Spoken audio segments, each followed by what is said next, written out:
What would you do if you saw a ship that looked broken, tired, and old, but every scan said it should be impossible for it to still be alive? What would you think if the most feared empire in the galaxy looked at that same ship and finally understood that humanity had already passed them in a way no machine could measure?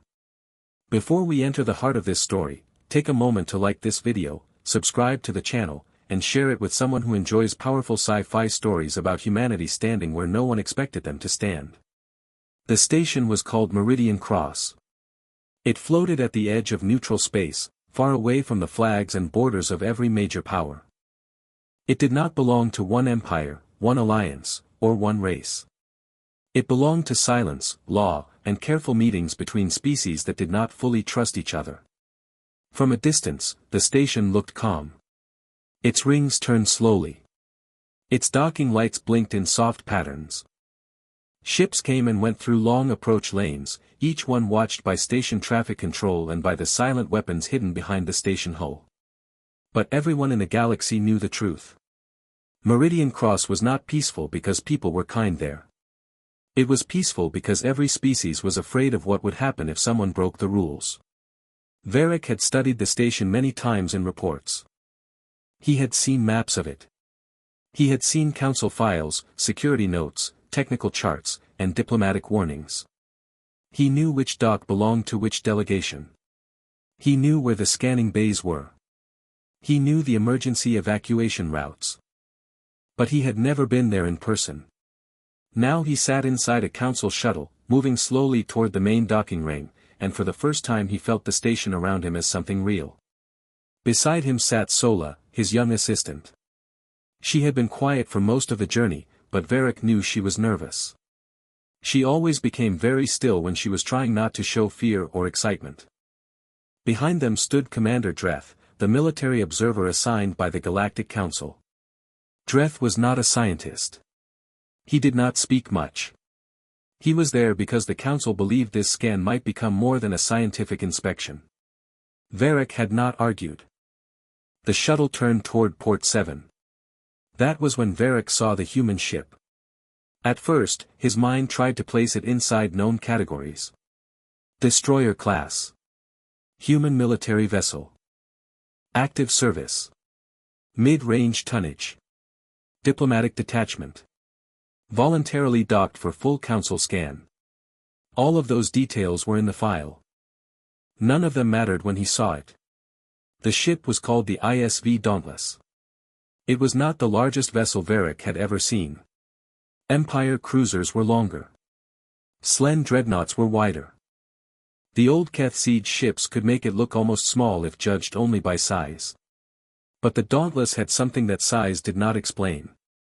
It had weight. Not physical weight alone, but presence. It sat in the docking cradle like something that had survived too much to care who was watching. Its hull was dark gray, plain, without ceremony. No gold markings. No noble symbols. No carved victory lines. No house banners. No painted threats. Just gray metal. And scars.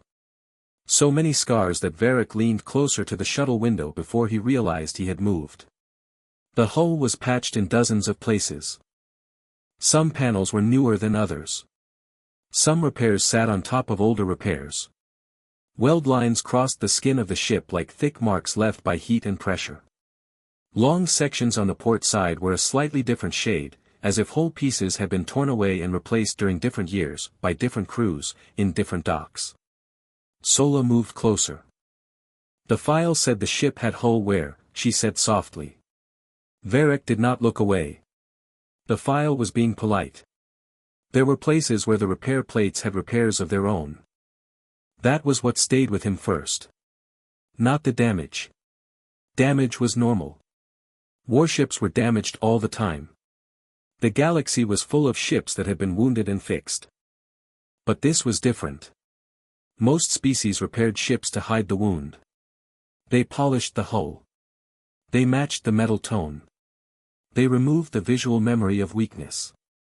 Humans had not done that. The Dauntless carried its history openly. Something had hit it there. The humans had fixed it. Something had hit it again. They had fixed it again. Then they had gone back into space and let the next enemy try. Commander Dreth stepped beside them. He looked through the window for only a few seconds. "It is still flying," he said.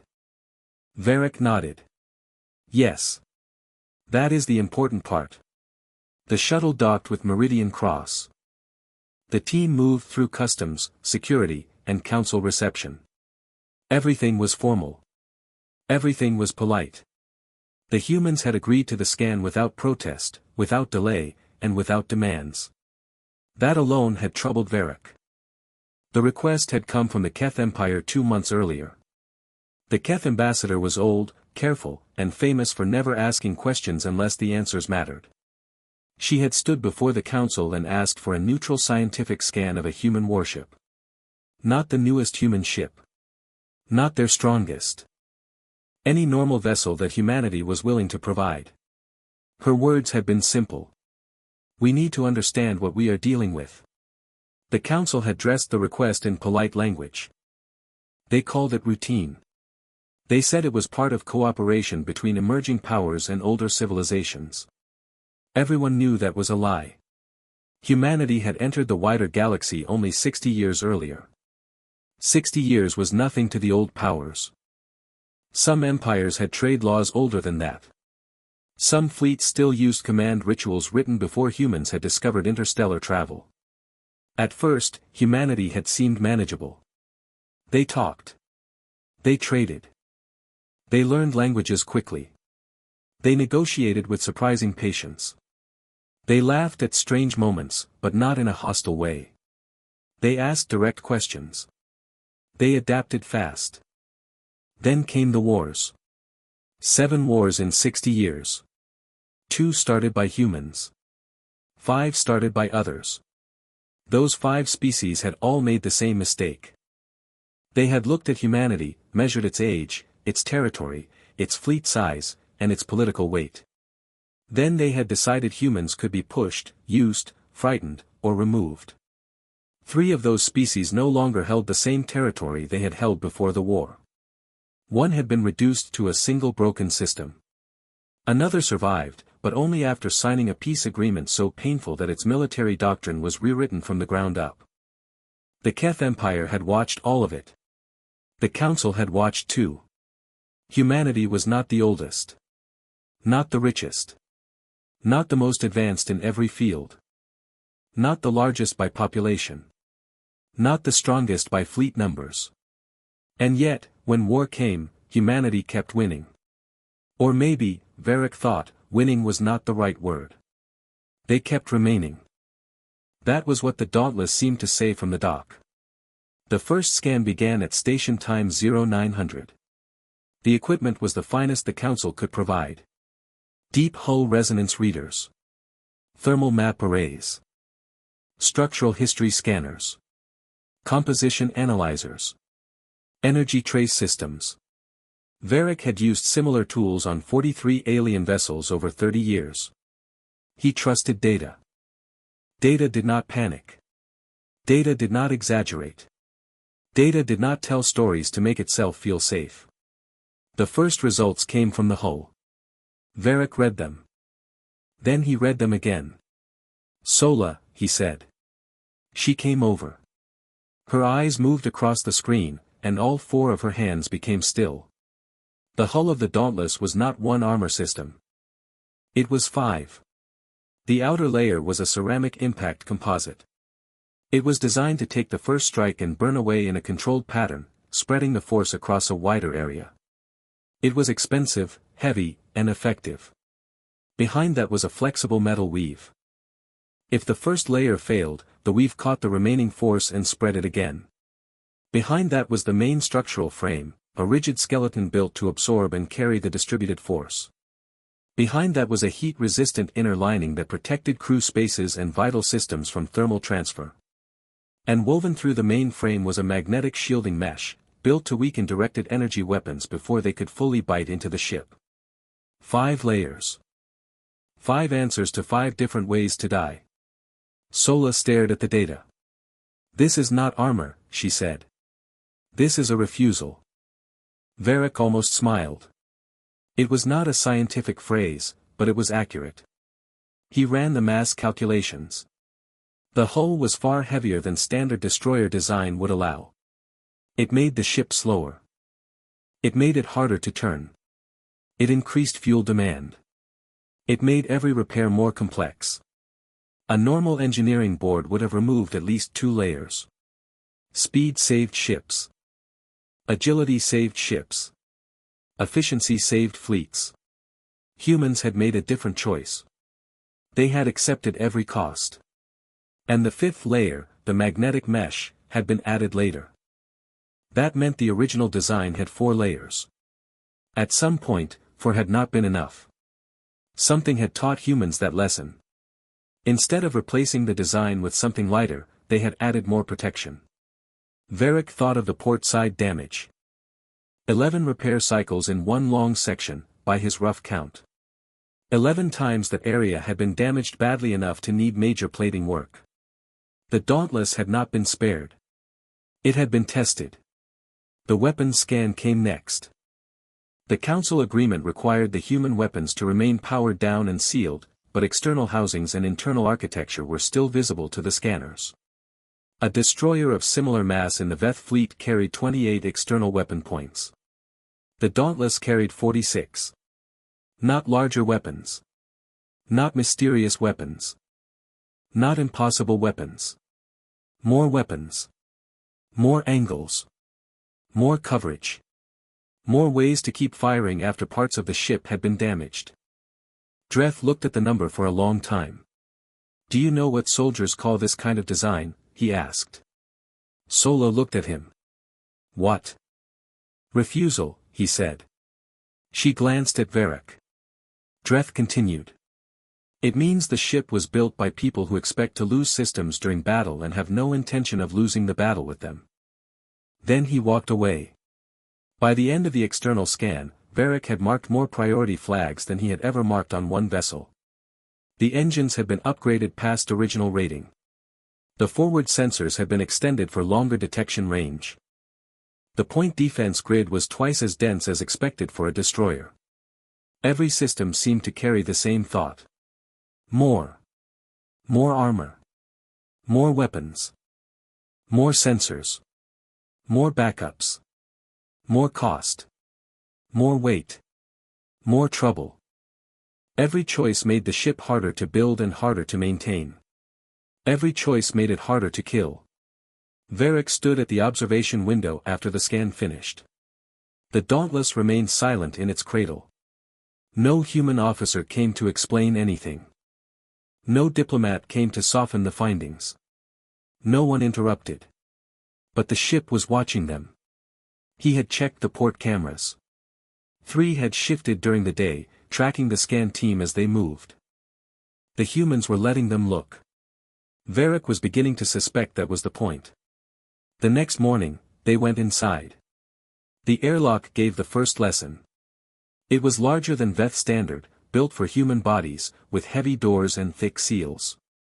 Each seal had a second seal behind it. Each powered lock had a manual handle beside it, connected to a separate mechanical system. 2 ways to do the same job. Different designs. Different failure points. If power failed, the door could still open. If electronics died, pressure control could still be managed. If one system failed, the other remained. Varric wrote the note before they had even entered the main corridor. Inside, the Dauntless did not look elegant. It looked honest. The corridors were narrow by Council standards. The ceiling was low for some species, comfortable for humans. Thick cables and pipes ran in visible bundles along the walls and overhead. Nothing important was hidden unless it needed protection. Panels had quick-release locks. Junction boxes were labeled in clear text. Doors had powered controls and physical handles. Every 20 meters, an emergency locker was mounted into the wall. Varric opened one. Inside were oxygen supplies, pressure patch material, hand tools, a small cutting unit, emergency sealant, and printed instructions in several languages, including Council Standard. Sola looked over his shoulder. "Every corridor?" she asked. Varric checked the map. Every corridor. They moved to the weapon bays. Each bay had reinforced access doors. Each door had 2 lock systems. Inside, the weapon stations were organized with brutal clarity. Components were exposed and easy to reach. Service labels were large. Nothing required ceremonial access codes or specialized panels for simple repairs. Each weapon station had 2 power lines. One from the main grid. One from an independent backup route coming from a different part of the ship. Each targeting system had 3 separate processors. All 3 ran at once, comparing results. One could fail and the others would continue. 2 could fail and the third would still run alone. Then Varric saw the yellow kits. One was bolted directly beside each weapon station, within arm reach of the operator seat. He opened the nearest kit. Inside were damaged tools, replacement parts, emergency adhesives, a manual targeting interface, and a mechanical fire control system that could bypass damaged electronics. Varric stood very still. Every weapon station assumed it would be hit. Every weapon station carried the tools needed to keep working after being hit. That was not theory. That was memory turned into design. Do not drift away now, because the real secret of this ship is only beginning to show. Like the video, subscribe if you want more stories like this, and share it with a friend who understands that the strongest science fiction is not always about bigger guns, but about the people who refuse to fall. The engineering section occupied 3 deck levels near the ship's center. Varric had studied human engineering before arriving. He understood their fusion systems, at least in broad terms. He expected competence. He expected good maintenance. He expected some unusual choices. He did not expect the room to feel like a layered argument against darkness. The main reactor was a fusion plant, clean and stable, running at low docked output. That was normal. Behind it, separated by reinforced bulkheads, was a backup power plant. But it was not a copy.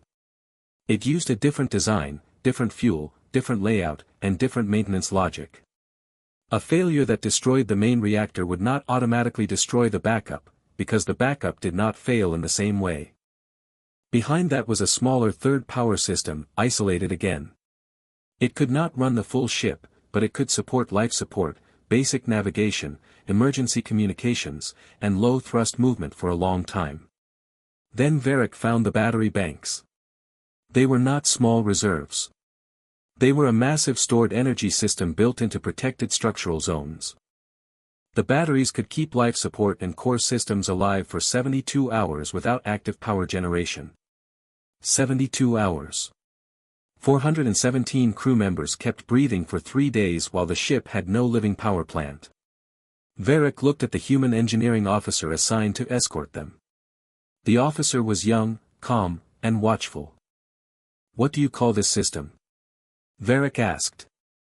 The human glanced at the battery banks. "Keeping the lights on," he said. Varric wrote the phrase in his notes. Keeping the lights on. 3 power systems and 72 hours of reserve. To humans, it was not dramatic. It was not heroic. It was not a marvel. It was simply what you did if you wanted people to survive long enough to solve the next problem. The medical bay was on deck 4. It was larger than it should have been. Veth doctrine would give a destroyer with this crew size a medical room of roughly 400 square meters. The Dauntless had almost 700. It was large enough for triage, recovery, and 3 surgeries at the same time. The operating tables were bolted to the floor. They had restraints built into them. Not punishment restraints. Medical restraints. Designed to hold a patient still during violent movement, emergency acceleration, or combat maneuvers. The lighting had 3 power sources. The surgical equipment had independent batteries. The supply cabinets were arranged so clearly that even Varric understood their purpose at once.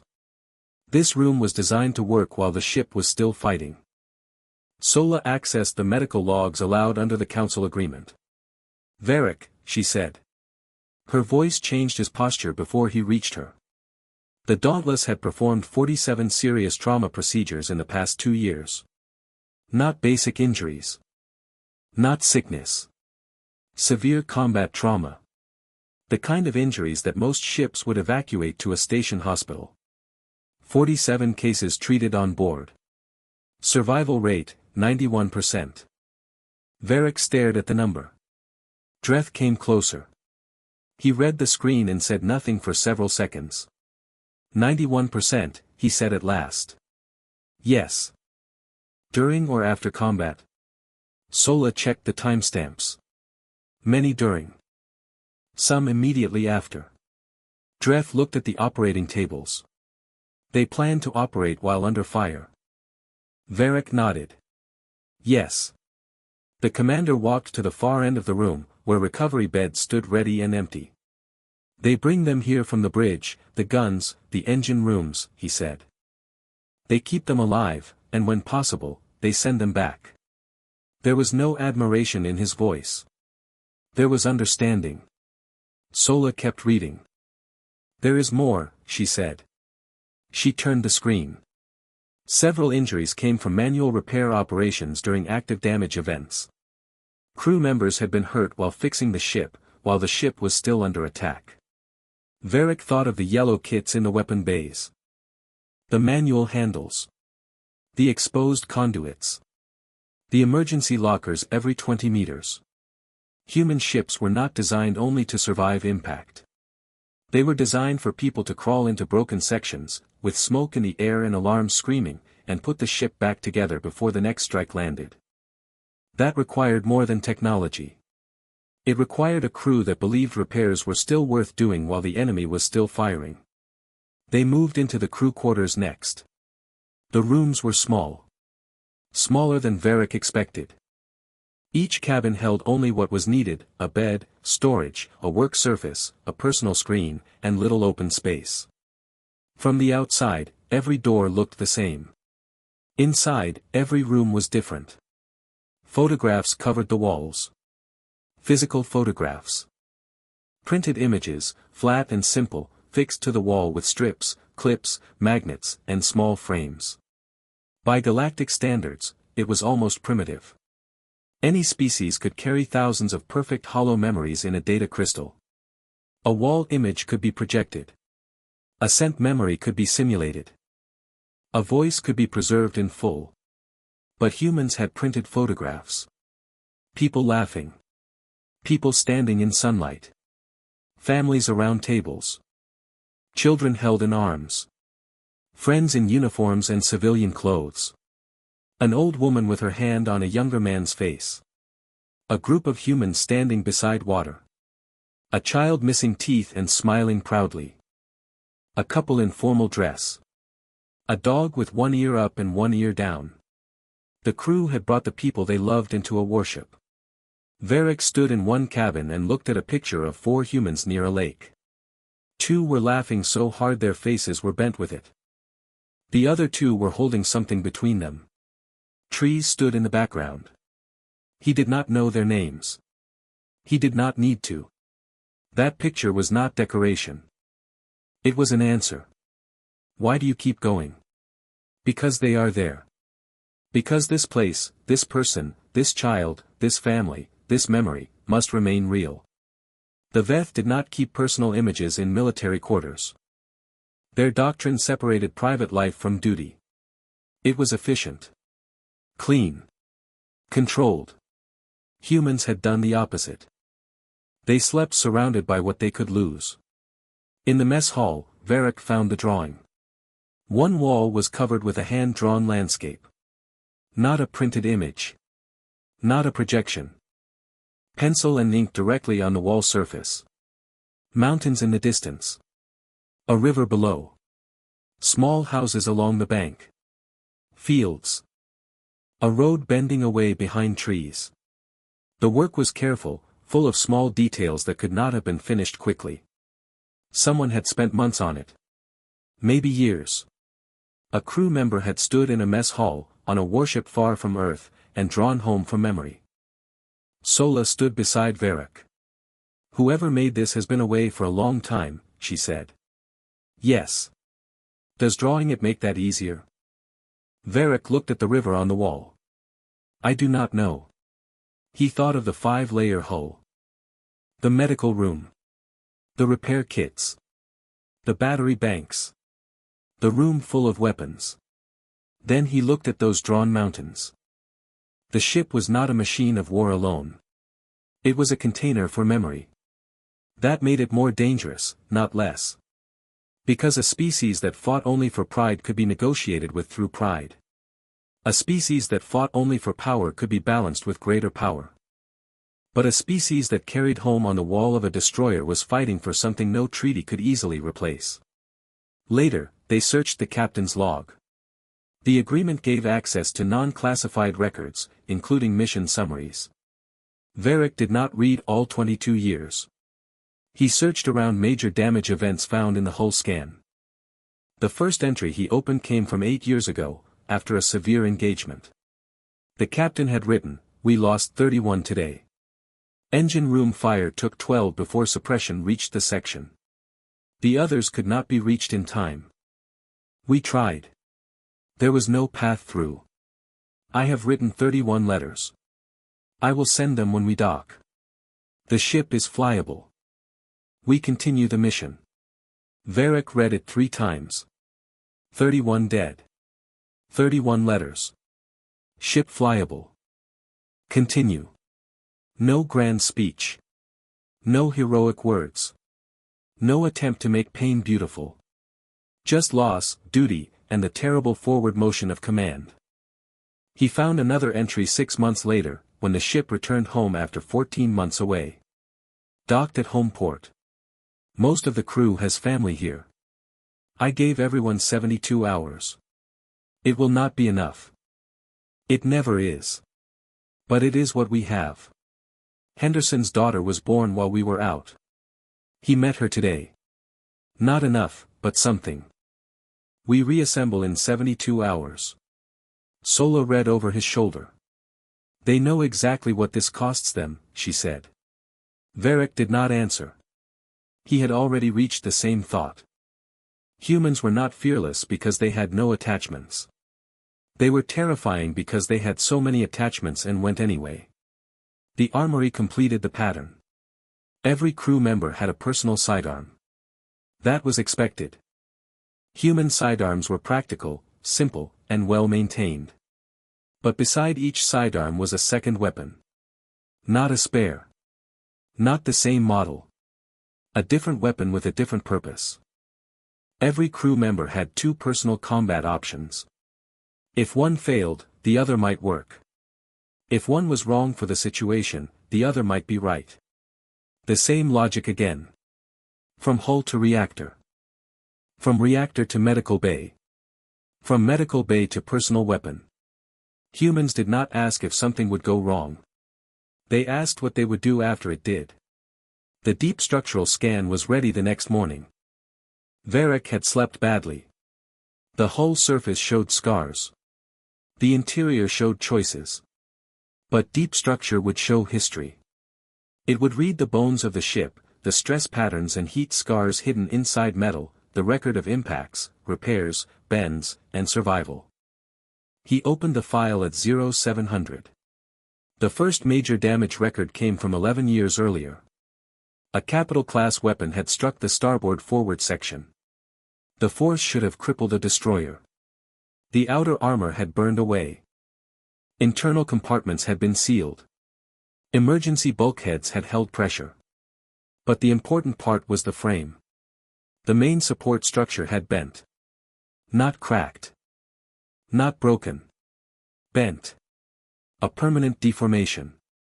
To repair it fully, a dock crew would have needed to remove and replace a large section of the ship. Months of work.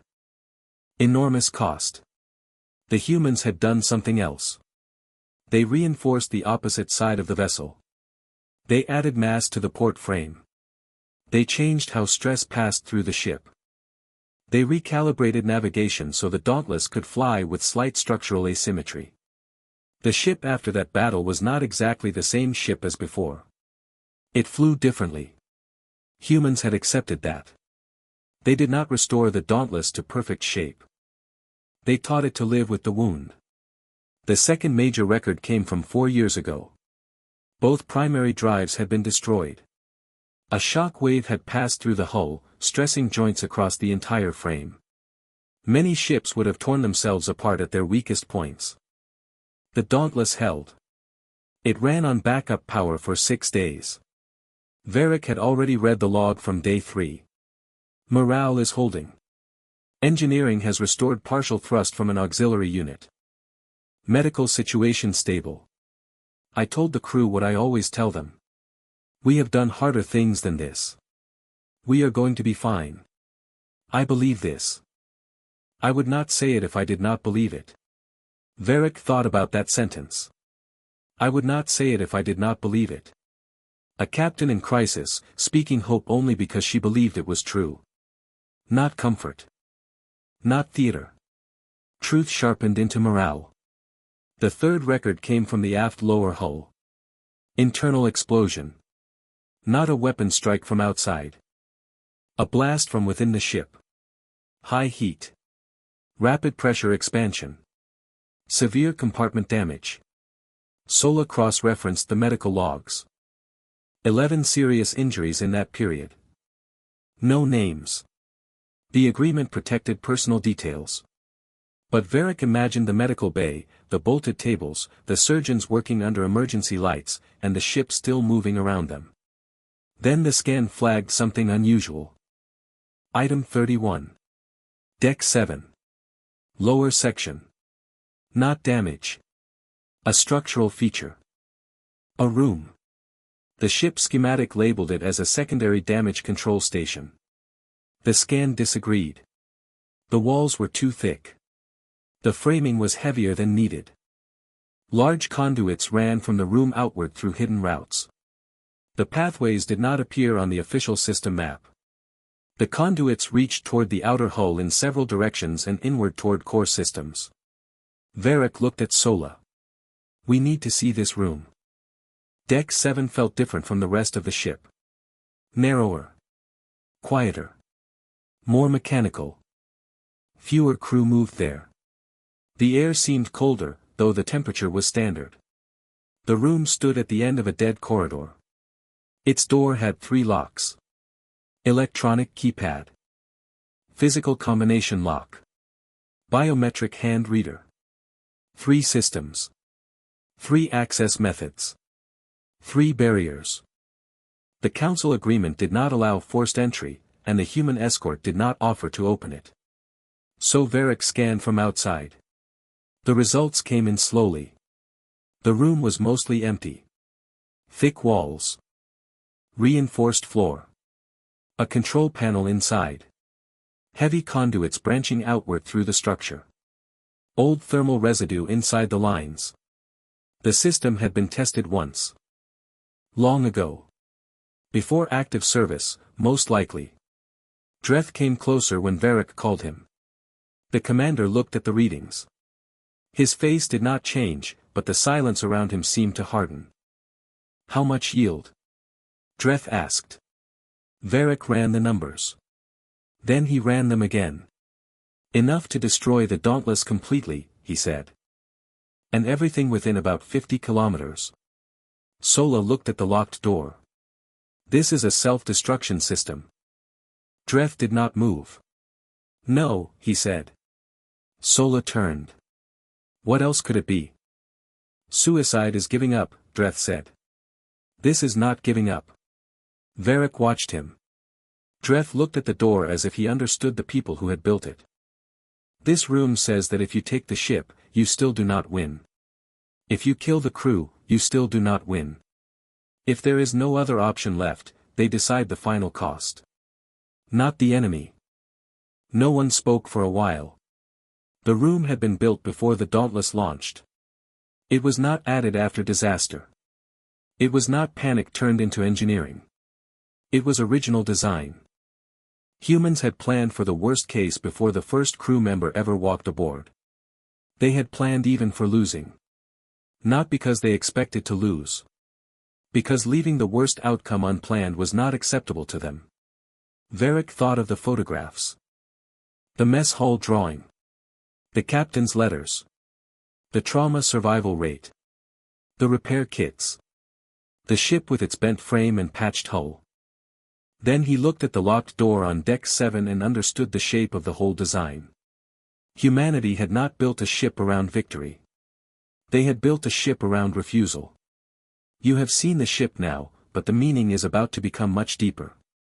Before the Council receives the report, please like this video, subscribe to stay with the story, and share it with someone who would appreciate a human ship that scares an empire without firing a single shot. That night, Varric stayed in the briefing room long after the station lights dimmed. The technical report was easy to write. 46 pages. Hull composition. Armor layers. Weapons count. Engine upgrades. Medical capacity. Internal repair systems. Structural history. Deck 7 device. Every number had a source.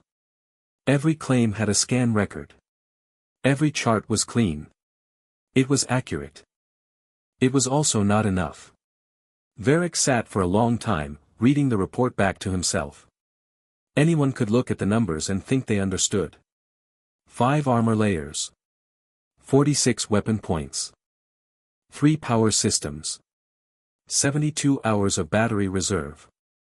91% trauma survival rate. Self-destruction yield of 50 kilometers. Those numbers were important. But they were not the truth. They were only the shadow cast by the truth. So Varric opened a second document. Supplementary personal assessment. He had never attached such a thing to a council scan before. He began writing. The technology described in the primary report is not the reason humanity is dangerous. He paused. Then continued. Other species possess stronger weapons in specific categories.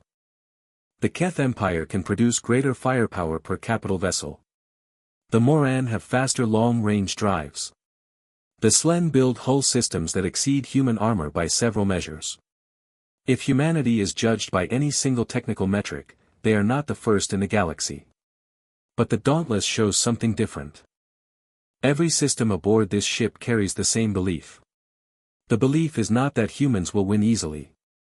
The belief is that the fight will become worse than expected, the ship will be damaged, systems will fail, people will be hurt, and the crew must still have options. This is not only engineering. It is philosophy made physical. Varric stopped again. He thought about whether the council would reject the section as emotional. Then he kept writing. He wrote about the armor, not as protection, but as memory. Each layer answered a type of damage humans had learned to fear and respect. He wrote about the weapon stations, with repair kits bolted beside them, because the person firing might need to become the person fixing. He wrote about engineering, where backups were not copies but separate answers, because one kind of failure must not kill every path forward. He wrote about the medical bay, where tables were built to hold wounded bodies steady while the ship still moved in battle. He wrote about the photographs. He hesitated there longer. Then he wrote, the personal items in the crew spaces are not operational equipment, but they change the meaning of the equipment. This is not a species that fights because it does not understand loss. This is a species that brings loss into the room, places it on the wall, looks at it each morning, and goes to duty anyway. He wrote about the drawing in the mess hall. Someone had drawn home on the wall of a warship. That fact belongs in this report because it explains why the ship is built the way it is. The Dauntless is not only protecting strategic interests. It is protecting the world that drawing came from and every person shown in every photograph. He wrote about the captain's log. 31 dead. 31 letters. The ambassador's voice remained calm.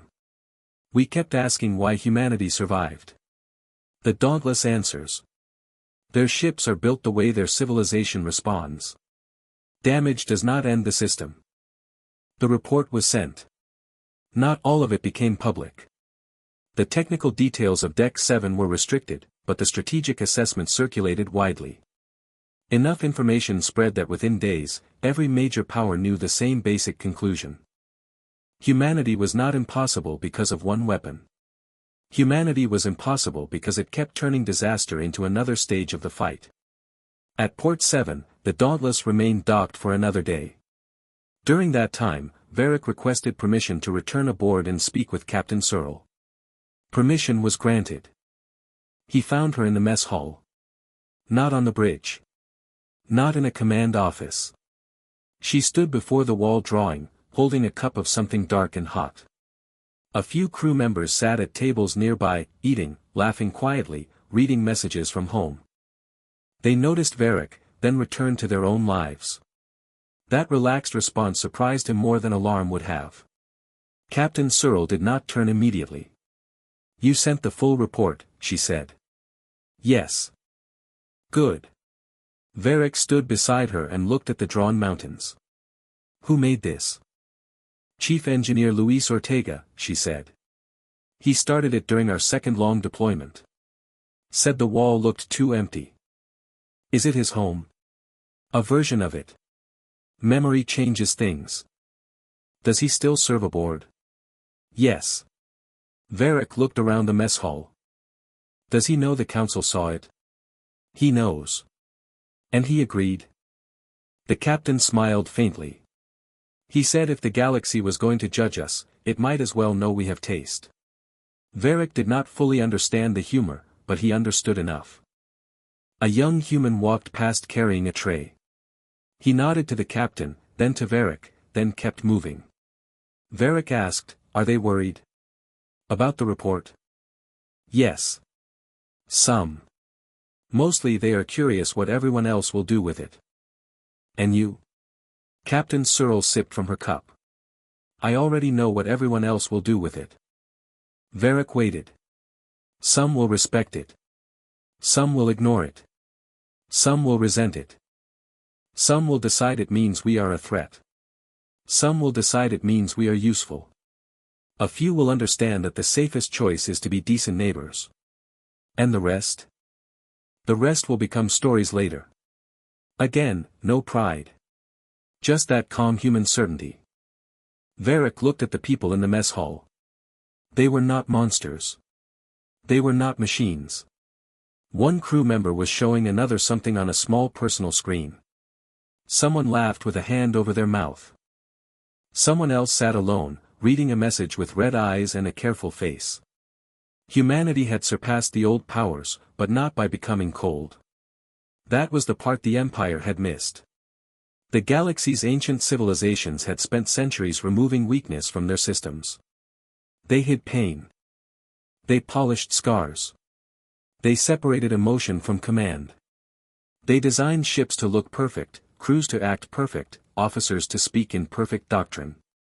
Humans had done something else. They had accepted that weakness was real.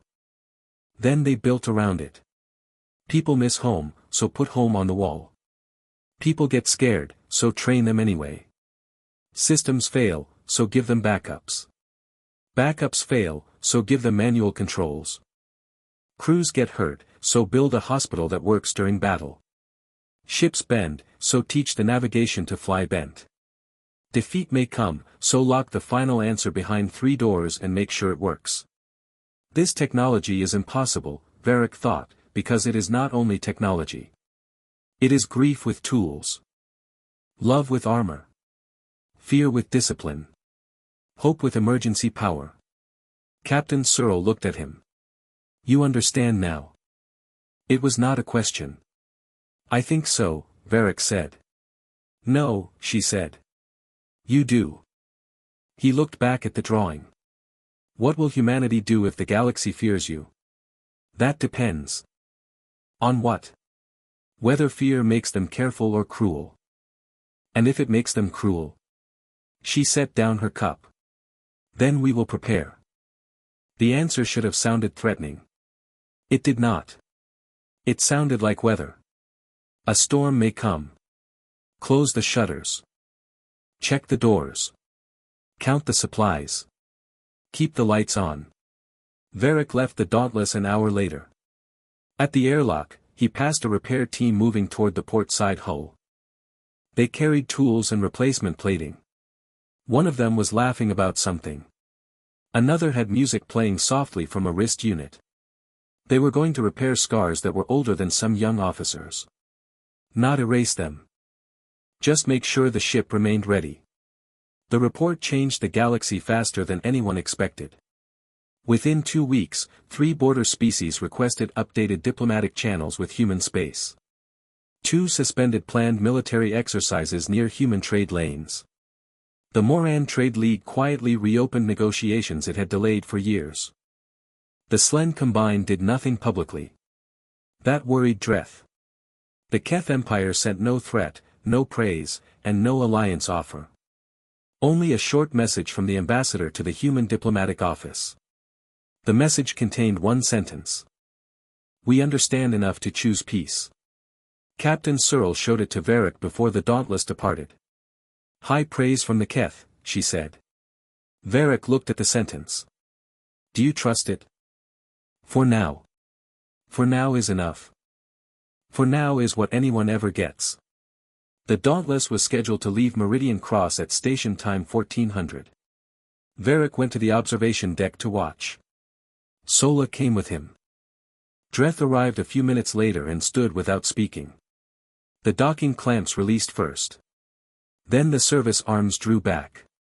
White lights moved along the Dauntless hull as station traffic control cleared departure. From the observation window, the ship looked even more scarred than it had on arrival. Now Varric knew what many of those scars meant. There, the bent frame. There, the repaired port section. There, armor replaced after impacts. Inside, the mess hall drawing. Inside, the medical bay. Inside, Deck 7. Inside, 417 humans with photographs on their walls and work to do. The Dauntless moved out of the cradle slowly. No ceremony. No announcement beyond traffic control. Just a gray ship leaving port. Sola watched it go. Do you think the galaxy learned? Dreth answered. Some of it. Varric asked, and the rest? Dreth looked at the Dauntless as its engines brightened. The rest will learn the other way. None of them spoke after that. The Dauntless passed beyond the station ring and turned toward open space. Its engines flared brighter, steady and controlled. The scars caught the light one final time. Then the ship jumped. For a moment, the observation deck reflected only stars. Varric stood there longer than he needed to. He thought of the title the Council Archives would probably give his report. Standard Human Destroyer Scan. Meridian Cross Inspection. ISV Dauntless Technical Assessment. Dry titles. Safe titles. None of them would say what had really happened. The Empire had asked to understand humanity. It had expected weapons. It had expected secrets. It had expected some hidden engine, some impossible shield, some new military advantage that explained why humans kept surviving stronger enemies. Instead, it found something worse. A people who built ships like promises. A people who planned for pain without worshipping it. A people who loved home enough to carry it into war. A people who could be hurt, frightened, wounded, delayed, exhausted, and almost broken. Almost. That was the word the galaxy had failed to understand. Almost destroyed. Almost defeated. Almost silenced. Almost manageable. Humanity lived in the space after almost.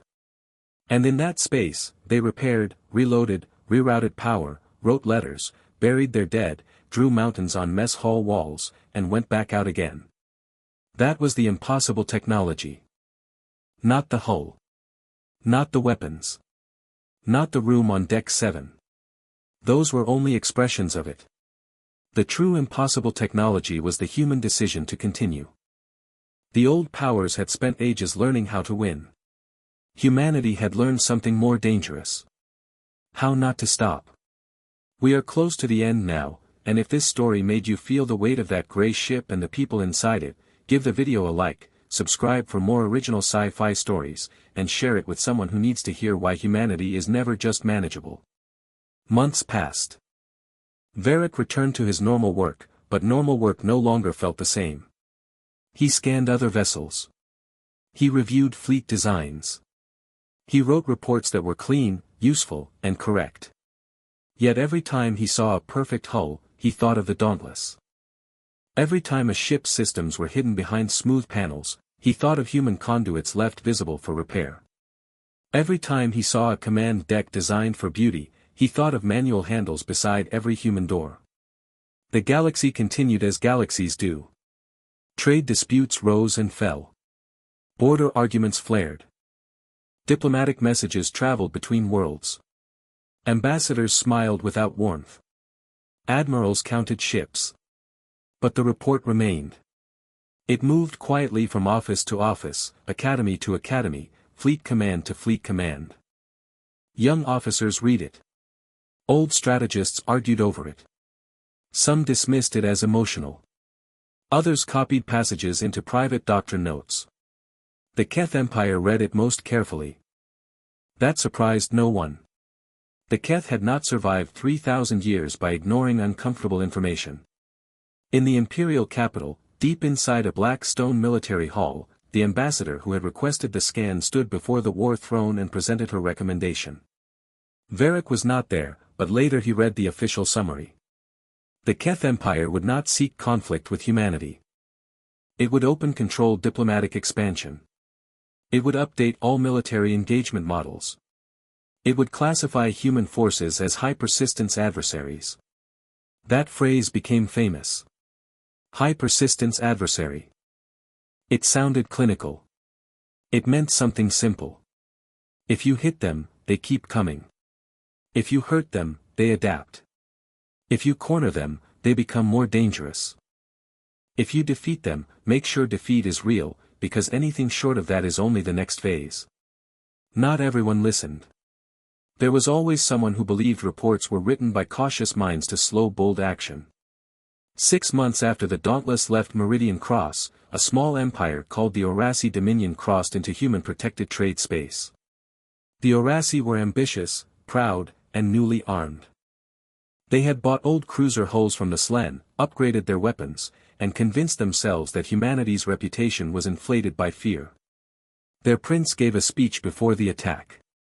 He called humans a young race hiding behind myth. He said the galaxy had grown soft. He said one sharp strike would remind everyone that old blood and noble will still mattered. The strike hit a human mining colony near the edge of disputed space. The Orasi expected surrender within 2 days. They did not get it. The colony's defense grid was damaged in the first hour, then restored in sections. Civilian haulers became supply craft. Mining lasers were fixed to ground mounts. Local fabrication plants began producing parts for weapons they had never been designed to support. By day 3, human reinforcements had not arrived. The Orasi prince declared victory. By day 4, the colony was still transmitting. By day 5, Orasi forward units were running low on parts because human saboteurs had destroyed their landing supply caches. By day 6, 3 human frigates arrived and did not attack the main fleet. They attacked repair ships. Then fuel tankers. Then communications relays.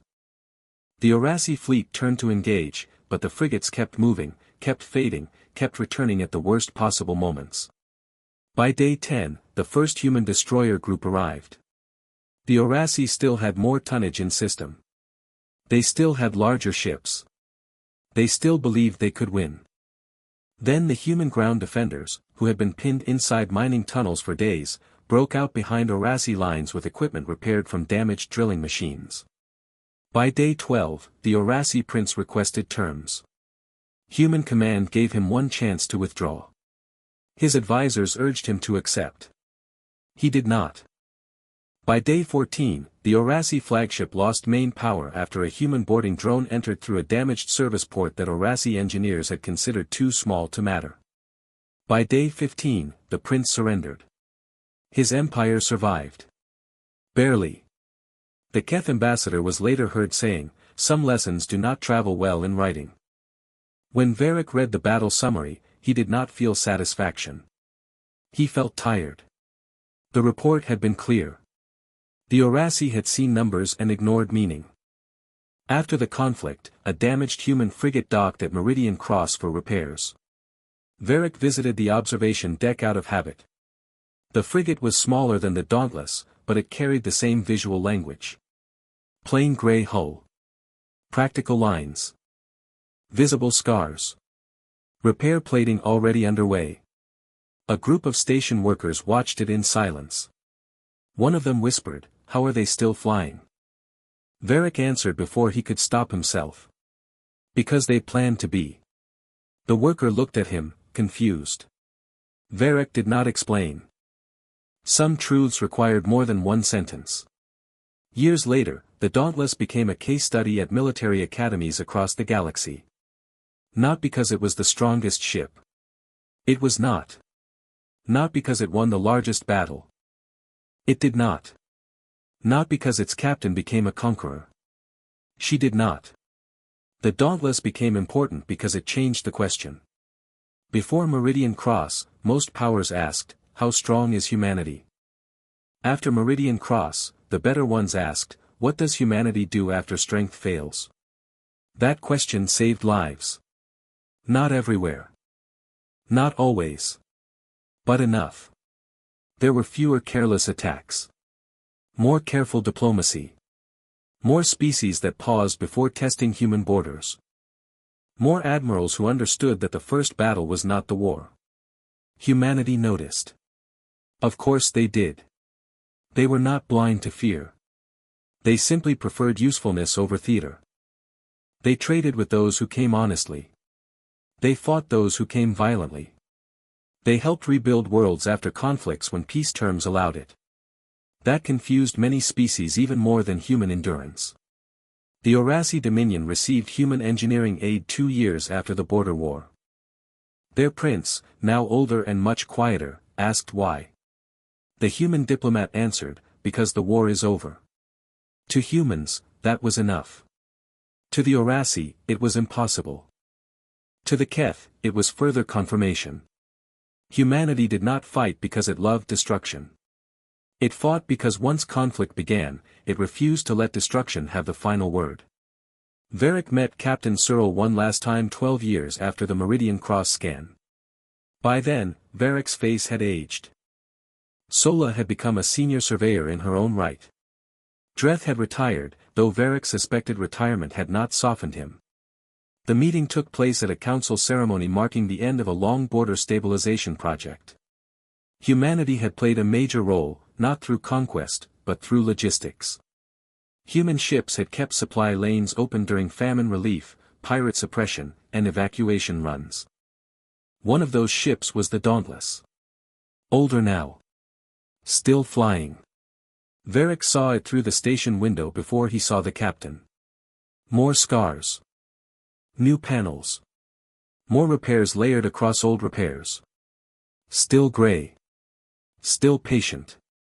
Captain Searle stood near the glass with a cup in her hand, as if no years had passed at all. "Senior Surveyor," she said. "Captain.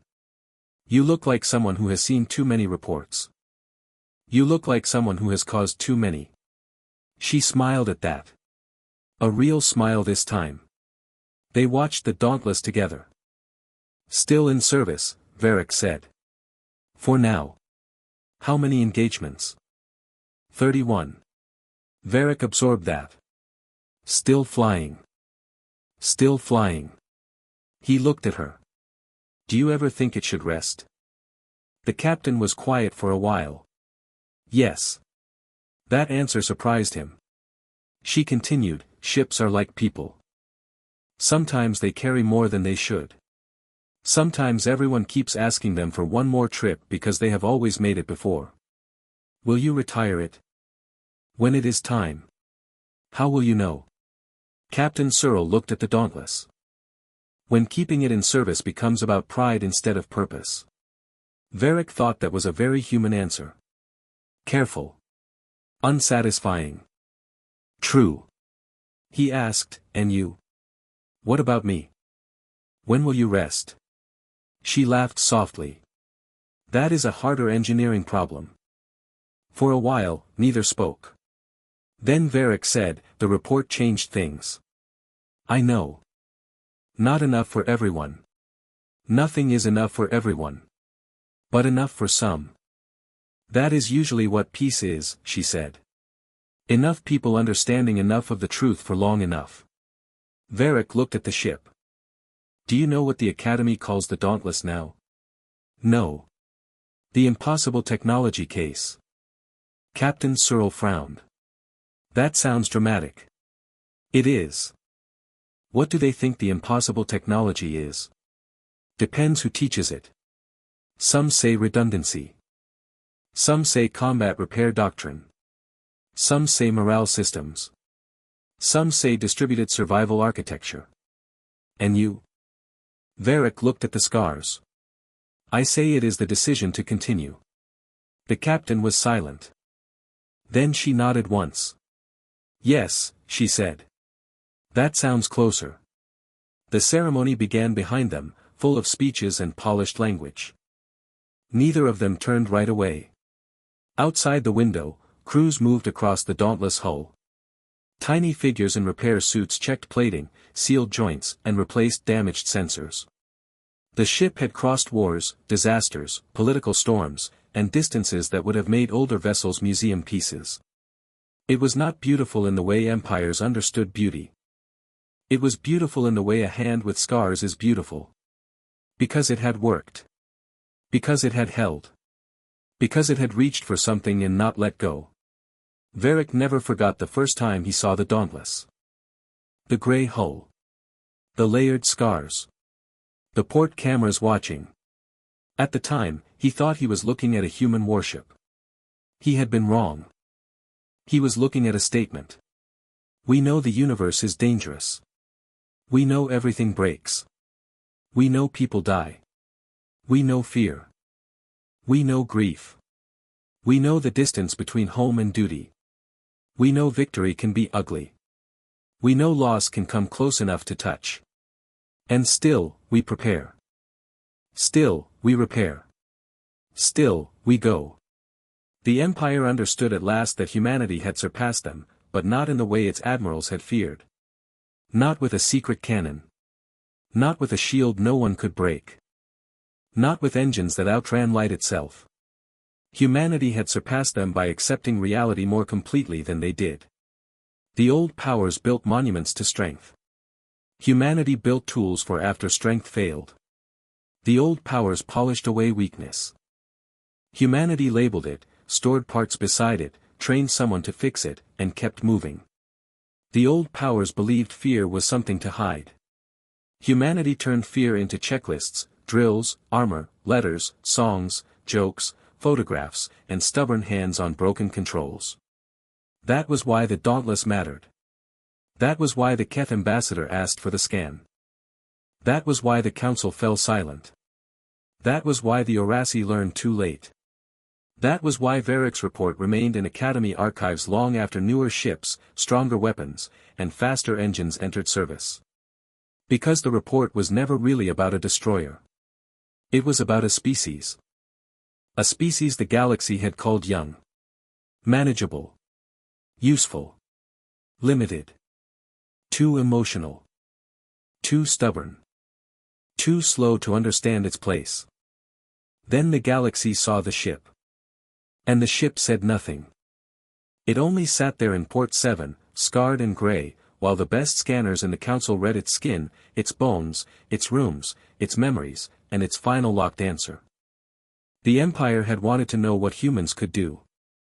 The Dauntless showed them what humans would endure. That was worse. That was greater. That was impossible. And somewhere beyond Meridian Cross, on some dark line between stars, the Dauntless kept flying. A crew member woke in a small cabin and looked at photographs on the wall. An engineer checked old repairs and new warnings. A medic restocked a surgical tray that might be needed before the week was over. A gunner tested a manual linkage no one wanted to use. A captain read a message from home, then stepped onto the bridge. The ship moved forward. Not untouched. Not unafraid. Not immortal. Just ready. And sometimes, in a universe full of empires that only understand power, readiness is the one thing that looks impossible. So when the old powers spoke of humanity after that, they spoke more carefully. They no longer asked whether humans could be beaten. Anything living can be beaten. They asked the better question. What would it cost? And for many, that question was enough. Enough to close weapon ports. Enough to reopen talks. Enough to choose patience over pride.